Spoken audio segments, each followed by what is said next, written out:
Fistqarrija l-kumpanija tal-Ene Malta qalet li konkludiet b'suċċess ftehim ġdid tal-LNG li se jiżgura l-provista sal-aħħar ta' Mejju 2027.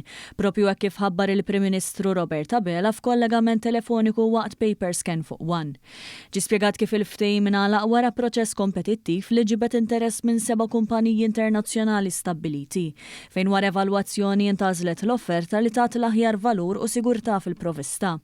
Dan il-ftehim jifforma parti mill-istrateġija fit-tul tal-Gvern biex jiżgura s-sigurtà tal-provista tal-enerġija elettrika għal-familji u n-negozji f'Malta.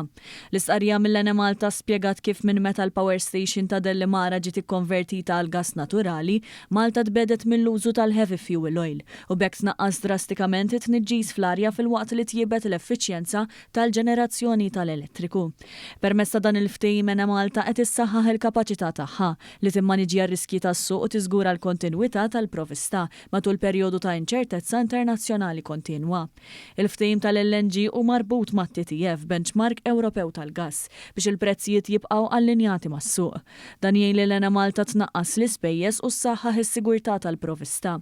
Filwaqt li dan il-ftehim jiżgura l-provista tal-LNG sal-aħħar ta' Mejju 2027, Ene Malta diġà qed taħdem b'mod parallel fuq arranġament li se jiżguraw il-kontinwità tal-provista lil hinn mill-perjodu kopert.